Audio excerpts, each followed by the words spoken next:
الحمد لله نحمده ونستعينه ونستغفره ونؤمن به ونتوكل عليه ونعوذ بالله من شرور أنفسنا ومن سيئات أعمالنا ونعوذ بالله من شرور أنفسنا ومن سيئات أعمالنا من يهده الله فلا مضل له ومن يضلله فلا هادي له ونشهد أن لا إله إلا الله وحده لا شريك له ونشهد أن سيدنا وحبيبنا وشفيعنا وسندنا ومولانا محمدا عبده ورسوله أرسله الله إلى كافة الناس بشيرا ونذيرا وداعيا إلى الله بإذنه وسراجا منيرا أما بعد فأعوذ بالله من الشيطان الرجيم بسم الله الرحمن الرحيم يا أيها الذين آمنوا قوا أنفسكم وأهليكم نارا وقودها الناس والحجارة عليها ملائكة غلاظ شداد لا يعصون الله ما أمرهم ويفعلون ما يؤمرون وقال الله تبارك وتعالى إذ حضر يعقوب الموت إذ قال لبنيه ما تعبدون من بعدي قالوا نعبد إلهك وإله آبائك إبراهيم وإسماعيل وإسحاق إلها واحدا ونحن له مسلمون وقال النبي صلى الله تعالى عليه وسلم كلكم راع وكلكم مسؤول عن رعيته صدق الله العلي العظيم وصدق رسوله النبي الكريم ونحن على ذلك لمن الشاهدين والشاكرين والحمد لله رب العالمين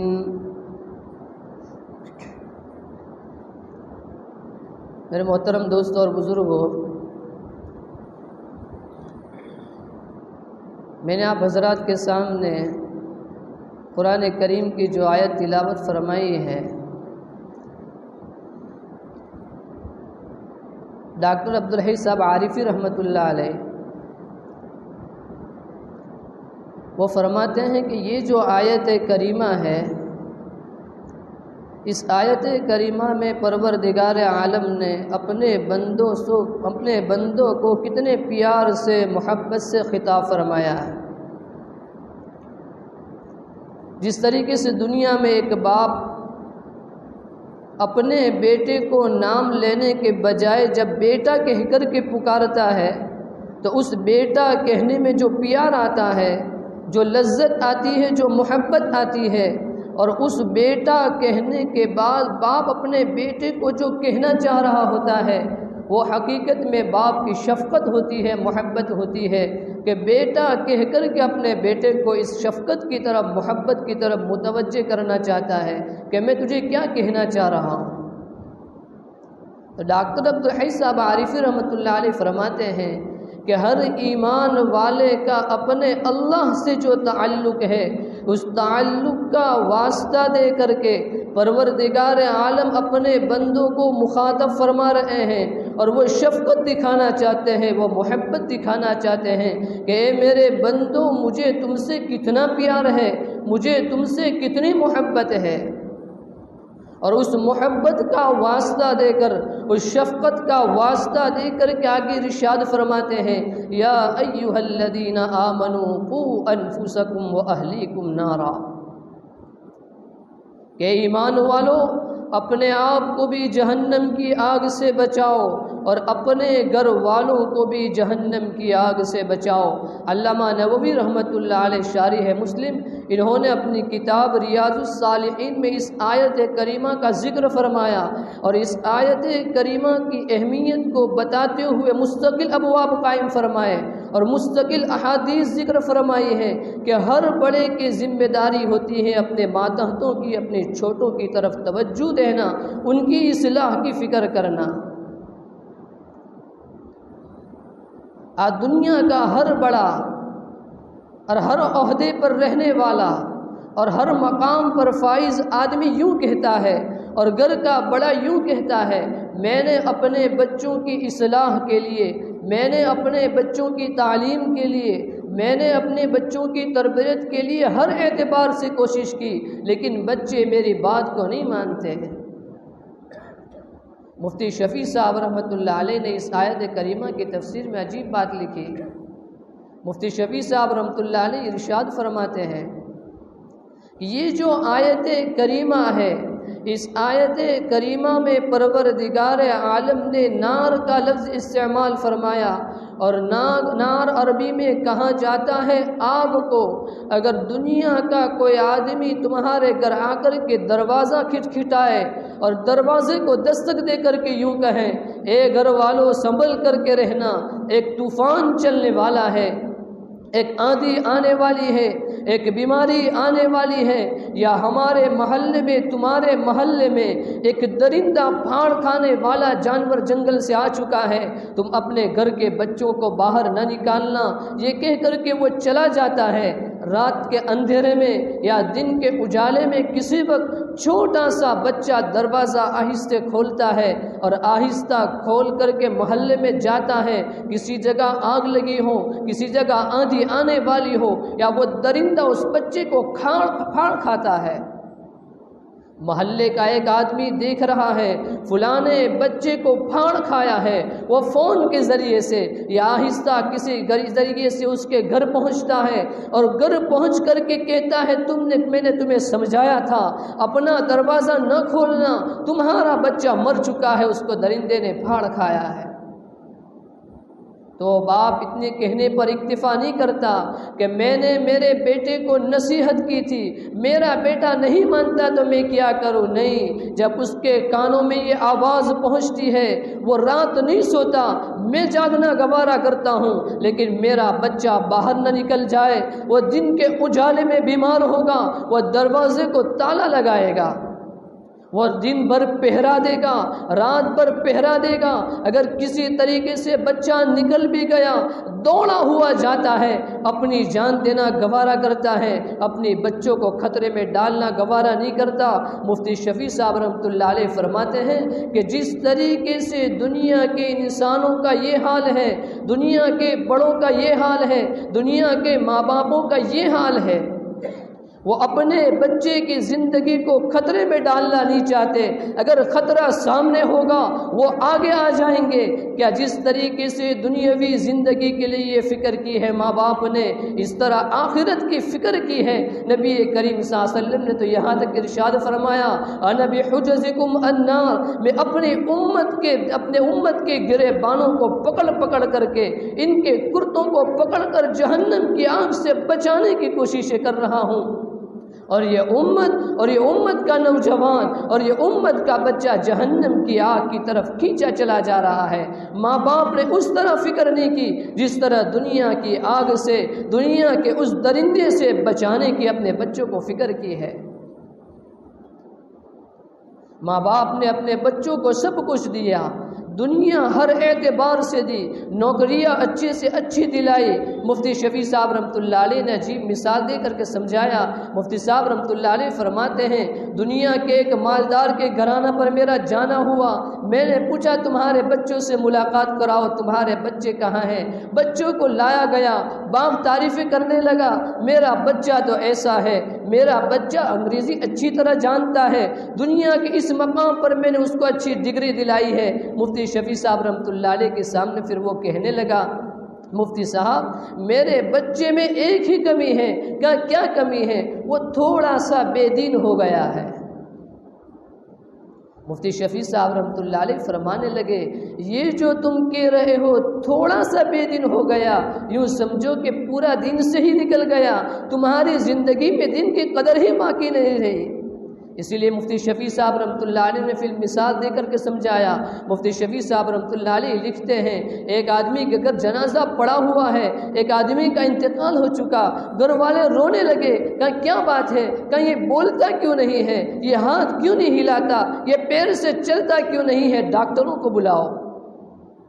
ڈاکٹر کو بلایا گیا، کہا دیکھو میرے والد کو کیا ہو گیا، میرے بھائی کو کیا ہو گیا، میری ماں کو کیا ہو گیا، یہ بولتی کیوں نہیں ہے، یہ چلتی کیوں نہیں ہے، یہ اپنے ہاتھوں کو کیوں ہلاتی نہیں ہے۔ ڈاکٹر نے نبض ٹٹولنا شروع کیا، ہاتھوں کو دیکھا، پیروں کو دیکھا۔ ڈاکٹر کہنے لگا تمہارے والد کا پورا جسم صحیح سالم ہے، تمہاری والدہ کا پورا جسم صحیح سالم ہے، تمہارے بھائی کا پورا جسم صحیح سالم ہے۔ تو گھر والے پوچھنے لگے ذرا بتاؤ تو صحیح پھر یہ بولتا کیوں نہیں ہے، کہ ایک چیز کی کمی ہے، کیا صرف اس کے جسم سے روح نکل گئی ہے۔ اسی بات کو سمجھانے کے لیے فرمایا کہ دین یہ دین کی روح ہے، دین کے اعتبار سے زندگیوں کو گزارنا یہ دین کی روح ہے، سب کچھ ہے اور دین نہیں ہے تو دین کی روح ختم ہے۔ اسی لیے مکاتب کا نظام، مدارس کا نظام، دعوت و تبلیغ کا نظام، خانقاہوں کا نظام، اور ہمارے بعض اکابر نے تو یہاں تک لکھا ہے یہ مکاتب کی تعلیم یہ فرض عین ہے اور مدارس کی تعلیم یہ فرض کفایہ ہے۔ اسی لیے تو عبداللہ ابن عباس رضی اللہ تعالی عنہما کی روایت ہے، عبداللہ ابن عباس رضی اللہ تعالی عنہما ارشاد فرماتے ہیں کہ مسلمانوں کے لیے 3 چیزوں کا ہونا بہت ہی زیادہ ضروری ہے۔ ایک یہ ہے کہ مسلمانوں کا ایک امیر ہو، اس امیر کے بغیر مسلمانوں کی جماعت ناقص ہے، اس امیر کے مشورے سے یہ چلنے والی ہو۔ اور دوسری چیز عبداللہ ابن عباس رضی اللہ تعالی عنہما ارشاد فرماتے ہیں کہ مسلمانوں کے درمیان میں قرآن کریم کی سب سے زیادہ نشر و اشاعت ہو رہی ہو تاکہ اس کا پڑھنا زیادہ ہو۔ جب قرآن کریم کی نشر و اشاعت ختم ہو جائے گی، قرآن کریم کا لین دین بند ہو جائے گا، قرآن کریم کے پڑھنے والے بھی کم ہو جائیں گے۔ اس لیے دوسرے نمبر پر ارشاد فرمایا کہ قرآن کریم کی نشر و اشاعت زیادہ ہو، اس کو زیادہ سے زیادہ دنیا میں پھیلایا جائے۔ اور پھر عبداللہ ابن عباس رضی اللہ تعالی عنہما نے تیسری چیز ارشاد فرمائی کہ مسلمانوں کے بچوں کے لیے ایک معلم کا ہونا، ایک استاذ کا ہونا ضروری ہے۔ اگر تنخواہ دے کر کے، اجرت دے کر کے اگر پڑھانے والا معلم مل جائے اور وہ معلم استاذ تنخواہ مانگ رہا ہو، اجرت مانگ رہا ہو، اپنے خزانوں کو خالی کر دو، اجرت دو، ان کو تنخواہیں دو تاکہ تمہارے بچوں کی اور نسلوں کی ایمان کی حفاظت ہو۔ اسی لیے علامہ عالم میاں صاحب ندوی رحمۃ اللہ علیہ نے مکاتب کی اہمیت کو بیان کرتے ہوئے عجیب بات لکھی کہ یہ مکاتب کیا ہے۔ علامہ عالم میاں صاحب ندوی رحمۃ اللہ علیہ ارشاد فرماتے ہیں کہ اے مسلمانوں یاد رکھو تمہاری نسلوں کے لیے اور تمہارے بچوں کے لیے عید کے لیے پہننے کے لیے کپڑے نہ ہو، اس سے 1000 بار زیادہ تمہارے بچے کو اچھی نوکری نہ ملے، قابل کوئی نوکری نہ مل جائے، اس سے سینکڑوں بار زیادہ، اور تمہارا بچہ بیمار ہو جائے، تمہارے پاس علاج کرانے کے لیے پیسے نہ ہو، 1000 بار زیادہ۔ یہ ضروری نہیں ہے عید کے کپڑے تمہارے بچوں کے پاس ہو، تمہارے بچے اچھی قابل نوکری کے اوپر فائز ہو جائے، تمہارا بچہ بیمار ہو رہا ہو، تمہارے پاس علاج کے لیے پیسے نہ ہو، اس سے 1000 بار زیادہ۔ یہ ضروری ہے کہ تمہارا بچہ ایمان اور اسلام کے ساتھ اور مسلمان کہلانے کے ساتھ اس دنیا میں زندہ رہے۔ مولانا منظور صاحب نعمانی رحمۃ اللہ علیہ نے بھی عجیب بات ارشاد فرمائی۔ مولانا منظور صاحب نعمانی رحمۃ اللہ علیہ ارشاد فرماتے ہیں اے مسلمانوں 2 چیزوں کے لیے تیار ہو جاؤ، ایک چیز تو یہ ہے کہ تمہارا بچہ مرتد ہو جائے، تمہارا بچہ ارتداد کی سرحد پر، ارتداد کے دہانے پر کھڑا ہو، اس کے لیے تیار ہو جاؤ، یا اس کے لیے تیار ہو جاؤ تمہیں اپنی زمینیں بیچنی پڑے، تمہیں اپنے خزانوں کو خالی کرنا پڑے، تمہیں پیسے دینے پڑے، تمہاری جائیدادیں ختم ہو جائے، تمہارے خزانے ختم ہو جائے، لیکن تم اس بات کے لیے تیار ہو جاؤ میرا یہ بچہ، ہماری یہ مسلمانوں کی نسل اس دنیا میں ایمان اور اسلام کی بقا کے ساتھ رہے۔ اسی لیے تو علامہ اقبال رحمۃ اللہ علیہ نے اسپین کا سفر فرمایا، تو علامہ اقبال رحمۃ اللہ علیہ ارشاد فرماتے ہیں، علامہ اقبال رحمۃ اللہ علیہ فرماتے ہیں، میں مکتب کی تعلیم سے میرا دل مطمئن نہیں تھا، میں یوں کہا کرتا تھا مکتب میں کیا کیا جاتا ہے، ایسے ہی 2 گھنٹے 3 گھنٹے پڑھا کر کے چھٹی کر دی جاتی ہے۔ علامہ اقبال رحمۃ اللہ علیہ فرماتے ہیں مکتب کی تعلیم سے میں مطمئن نہیں تھا، لیکن جب میں نے اسپین کا سفر کیا، مسجد قرطبہ کو دیکھا، وہاں کے مسلمانوں کی حالت کو دیکھا، میں یہ کہنے پر مجبور ہوا، اور جب میں ہندوستان آیا ہوں میں نے ایک بیان دیا، علامہ اقبال فرماتے ہیں میں نے آ کر کے مسلمانوں کے ضمیروں کو جھنجھوڑا ہے،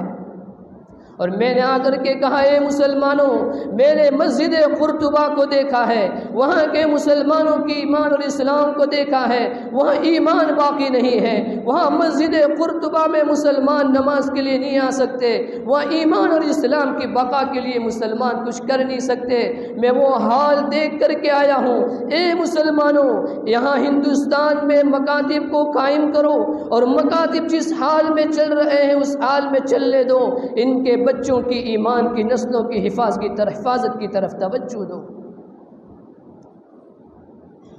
اسی لیے تو یہ مکتب کی تعلیم ریڑھ کی ہڈی کی حیثیت رکھتی ہے، یہاں مسلمانوں کے عقائد کی ان نوجوان بچے جو مدرسوں میں پہنچتے ہیں، ان مکتبوں میں پہنچتے ہیں، ان کے ان کو عقائد سمجھایا جاتا ہے، دین کی صحیح تصویر پیش کی جاتی ہے، جب یہ صحیح عقیدہ ان کے دماغوں میں بٹھا دیا جاتا ہے، اس صحیح تعلیم ان کے دلوں میں، ان کے دماغوں میں پیوست کر دی جاتی ہے، جب باطل طاقتوں کا سامنا ہوتا ہے، یہ نوجوان ہوتے ہیں، یہ بڑے ہوتے ہیں، باطل طاقتوں کا سامنا ہوتا ہے، پیسوں کی ریل پیل ہوتی ہے، ان کے سامنے ایک طرف دنیا ہے، ایک طرف دین ہے، ایک طرف بنگلے اور جائیدادیں ہیں، ان کو پیشکش کی جاتی ہے، آؤ جائیدادوں کو لے لو، آؤ ایمان کا سودا کرو۔ یہ بچہ جب مکتبوں کی تعلیم سے پڑھ کر کے پروان چڑھتا ہے، یہ بڑا ہوتا ہے، وہ کہنے لگتا ہے میں اسی حالت میں مرنا پسند کروں گا، تمہاری جائیداد تمہارے اوپر میں منہ پر مارتا ہوں، تمہارے پیسوں کو تمہارے منہ پر مارتا ہوں، میں جائیداد کا بھوکا نہیں ہوں، میں پیسوں کا بھوکا نہیں ہوں، میں تو اپنے ایمان کی بقا چاہتا ہوں۔ اس لیے مفسرین نے لکھا جب قارون کو خزانہ اللہ نے عطا فرمایا تو وہ کہنے لگا انما اوتیتہ علی علم عندی، حضرت موسیٰ پہنچے کہ اے قارون اللہ نے مال دیا ہے، اللہ کے راستے میں خرچ کرو، وہ کہنے لگا انما اوتیتہ علی علم عندی، یہ خزانہ اللہ نے مجھے نہیں دیا، میں نے اپنے ہنر پر اس کو حاصل کیا ہے۔ وہ نہیں سمجھتا تھا یہ ہنر دینے والی ذات بھی اللہ کی ذات ہے۔ جب اس کے پاس اتنا بڑا خزانہ تھا، جو دنیا والوں تھے جن کے پاس دین نہیں تھا، جو دین سے دور تھے، کہنے لگے یا لیت لنا مثل ما اوتی قارون انہ لذو حظ عظیم، کاش میرے پاس بھی دنیا کا خزانہ ہوتا، کاش ہمارے پاس دنیا کا خزانہ ہوتا۔ وَيْلَكُمْ ثواب اللہ خیر لمن آمن وعمل صالحا، جن کے دلوں میں ایمان کا بوجھ تھا، جن کے پاس توحید تھی، جن کے پاس عقیدہ تھا، وہ یوں کہنے لگا مجھے مال نہیں چاہیے، جن کو دنیا کی فکر تھی وہ مال پکار رہے تھے، یا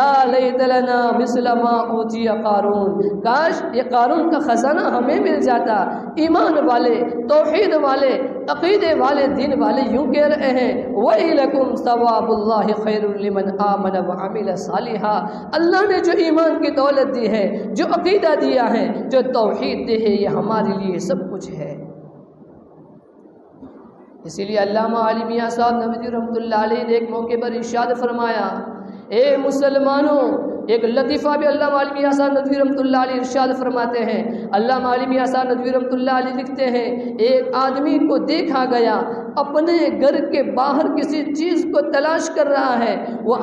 ایک آدمی نے پوچھا کہ اے مسلمان تم کیا تلاش کر رہے ہو؟ کہا میری گھڑی گم ہو گئی ہے، میری کوئی چیز گم ہو گئی ہے۔ کہاں وہ کہاں گم ہو گئی؟ کہاں میرے گھر میں گم ہو گئی ہے، میرے گھر میں اندھیرا ہے، گھر کے باہر روشنی ہے، اس لیے روشنی میں تلاش کرنے کے لیے آیا ہوں۔ وہ کہنے لگا اے نوجوان تجھ پر اف ہو، تجھ پر افسوس ہو، گھر میں گم ہوئی چیز کو باہر تلاش کر رہا ہے۔ علامہ عالمی آثار ندوی رحمۃ اللہ علیہ فرماتے ہیں اے مسلمانوں تمہیں وہ اخلاق دیے گئے، وہ حیات تمہیں دی گئی، وہ پاک دامنی تمہیں دی گئی، وہ عقیدہ محمد رسول اللہ کا، وہ توحید تمہیں دی گئی جو مکتبوں میں تھی، جو مدارس میں تھی، جو خانقاہوں میں تھی، جو دعوت و تبلیغ میں تھی۔ تم نے مغربی تہذیب میں روشنی کو دیکھا اور وہاں پر تلاش کر رہے ہو،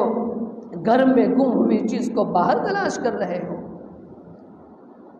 اس چیز کو گھر میں تلاش کرو، اسی جماعت میں تلاش کرو، اسی مکاتب میں تلاش کرو، اسی مدارس میں تلاش کرو۔ اسی لیے آگے علامہ عالمی آثار ندوی رحمۃ اللہ علیہ ارشاد فرماتے ہیں اے مسلمانوں ہم نے دنیا میں بہت سی تحریکیں دیکھی ہیں، کوئی بیوہ ہو گئی تو بیوہ کے لیے اخراجات کے لیے تحریکیں چلائی گئی۔ علامہ عالمی آثار ارشاد فرماتے ہیں میں مبارکبادی پیش کرتا ہوں، میں سلام کرتا ہوں ایسی جماعتوں کو جو ایسی تحریکوں کو لے کر کے چل رہے ہیں، ایسی مہموں کو لے کر کے چل رہے ہیں اور مسلمانوں کی مدد کر رہے ہیں۔ مسلمانوں ایک تحریک کی اور ضرورت ہے، وہ ضرورت یہ ہے خدا پرستی کی تحریک، ہر جگہ یہ تحریک ہو، یہ مہم چلائی جائے، چھوٹے بچے سے لے کر جوان تک، جوان سے لے کر بوڑھے آدمی تک عبادت ہو ایک اللہ کی، دنیا کی باطل طاقتیات کوشش کر رہی ہے۔ اس لیے کتابوں میں لکھا ہے کہ ایک آدمی اپنے بچے کے اغوا پر دنیا میں، گاؤں میں، شہر میں، دیہات میں اگر ایک جماعت ایسی آتی ہے جو ہمارے بچے کو اغوا کر لیتی ہے اور اس کو پھنسا کر کے لے جاتی ہے، دنیا میں، گاؤں میں، شہر میں ہلچل مچ جاتی ہے، کیا ہو گیا؟ فلانے کا بچہ اغوا ہو گیا، فلانے کے بچے کو کوئی جماعت اٹھا کر کے لے گئی، ہر طرف ہلچل شروع ہو چکی ہے۔ ایک بچے کے اٹھ جانے پر گاؤں میں، دیہات میں، شہر میں یہ ہلچل ہے، لیکن کبھی فکر ہوئی دل کے ہلچل ہونے کی، کبھی فکر ہوئی اس گاؤں والوں کو، کبھی فکر ہوئی شہر والوں کو کہ ہمارے مسلمان بچوں کے دلوں سے ایمان کو اغوا کیا جا رہا ہے، ایمان کو نکالا جا رہا ہے، توحید کو کھینچا جا رہا ہے، اور ایسی سازشیں ہو رہی ہیں نہ میں نے سوچا نہ تم نے سوچا کہ یہ سازشیں کہاں سے پیدا ہو رہی ہیں، اور مسلمان بچوں کی نسلوں سے ایمان کو اغوا کرنے کی سازشیں شروع ہو چکی ہے۔ ڈاکٹر مصطفیٰ سبائی رحمۃ اللہ علیہ نے مجھ پر مستقل ایک کتاب لکھی اور اس کا نام رکھا السنت و مکانتها فی التشریع الاسلامی۔ مسلمانوں پر پہلے زمانے میں بھی بہت سے حالات آئے اور یہ حالات آتے گئے اور مسلمانوں کو متزلزل کرنے کے لیے کبھی انکار حدیث کہ ان حدیث کا انکار کر دو، اور حدیث کچھ ہے ہی نہیں اس کی طرف توجہ دلائی گئی۔ علماء جماعت کو اللہ رب العزت نے کھڑا فرمایا، آہستہ آہستہ یہ تحریک نے کام کرنا شروع کیا اور نئی ریسرچ کے نام سے ایک تحریک چلائی گئی، اور اس کا بانی گولڈ زہر ہوا، یہودیوں کا سب سے بڑا آدمی گولڈ زہر۔ اس نے پیسے دے کر کے اس بچے کو پروان چڑھایا کہ مسلمانوں کی تعلیمات کو حاصل کرو، جن کو مستشرقین کہا جاتا ہے، جو مشرقی علوم سے، یہ جو ہمارا مشرق ہے، ان مشرقی علوم سے وابستہ رہنے والے، ان کے علوم میں مہارت رکھنے والے، ہمارے علوم کو انہوں نے حاصل کیا اور ہمارے بچوں کے لیے انہوں نے ایک کتاب لکھی العقیدۃ والشریعۃ فی الاسلام۔ یہ عرب ممالک میں پڑھائی جاتی ہے، اسلامی ممالک میں پڑھائی جاتی ہے۔ ہماری تعلیم کو اور ان کی تعلیم کو آپس میں اس طرح خلط ولط کر دیا گیا کہ مسلمان کے بچے اب سوال کرنے لگے۔ نئی نسل جا رہی ہے یورپ میں، کالجوں میں، یونیورسٹیوں میں، کوئی کینیڈا، کوئی افریقہ، وہاں پر جا کر کے وہ اس طریقے سے تعلیم حاصل کرتی ہیں کہ انہوں نے اپنے سبجیکٹ کو مسلمانوں کے سبجیکٹ میں خلط ملط کر دیا، یہاں تک کہ یہودیوں کی یہاں تک سازشیں بڑھی۔ انہوں نے دیکھا کہ ہر موڑ پر یہ علماء کی جماعت تیار رہتی ہے اور وہ ہمارا مقابلہ کرتی ہے۔ انہوں نے یہ اسکیم اور سازش رچی کہ انہوں نے اپنے ہی علماء کو، اپنے ہی جماعت کے لوگوں کو پڑھایا اور پڑھا کر کے اسکول میں، مدارس میں اپنے ہی اساتذہ کو بٹھایا، اور یہی اساتذہ ہمارے مسلمان بچوں کو تعلیم دے رہے ہیں۔ اور یہ تعلیم یہاں تک پہنچ رہی ہے کہ ہمارے اس ملک میں بھی نئی تعلیمی پالیسی کے نام سے سیکولرزم کو ختم کر دیا گیا اور ایک پرائیویٹ نظام کے ذریعے سے، ایک پرائیویٹ نظام کو لا کر کے سارے نصاب کو ختم کر کے ایک نصاب میں ایسی تبدیلیاں لائی جا رہی ہے۔ اگر ہمارے بچوں کو ہم نے دین کی تعلیم نہ دی، مکتبوں میں نہ بھیجا، جو مکتبوں کی تعلیم شروع ہو رہی ہے، ہمارے دل میں ایک ہی یہ بات ہے، مکتبوں میں کیا ہوتا ہے؟ اگر ہم نے اپنے بچے کی عقیدے کی فکر نہ کی، اس کے دین کی فکر نہ کی، 2 دن دور نہیں ہے، زمانہ جیسا آگے بڑھتا جائے گا، ہماری یہ نوجوان نسل آگے بڑھتی چلی جائے گی، وہ اسلام پر اعتراض کرے گی، دین کے مسئلوں پر اعتراض کرے گی، نیٹ سے مسئلے نکالے گی۔ آج یہودیوں کی یہ سازشیں ہوئی، انہوں نے نیٹ پر مسائل کا امبال لگا دیے۔ یا آج کا ہمارا نوجوان مفتیوں کے پاس نہیں پہنچتا، وہاں رخصتیں نہیں ملتی، رخصتی نیٹ کے ذریعے سے تلاش کر رہا ہے، وہاں کے ذریعے سے دین پر چلتا ہے، وہ نہیں جانتا یہ ویب سائٹ کس کی ہے، یہودیوں کے تیار کی ہوئی۔ ایسے بیانات رکھ دیے گئے کہ ہماری نوجوان نسل کو دین سے دور کر دیا جا رہا ہے۔ اس لیے ہمارے اکابر نے اس طرف توجہ دلائی، مکاتب یہ کھل رہے ہیں، مکاتب کی طرف ہمارے بچوں کو اہمیت دی جائے، مکاتب میں اپنے بچوں کو بھیجا جائے۔ اور ایک بات یہ بھی ہے، اساتذہ اپنے اعتبار سے محنتیں کر رہے ہیں، لیکن اساتذہ کے ساتھ ایک محنت کی ضرورت ہے۔ استاد سے پہلے مدرسہ گھر ہوتا ہے،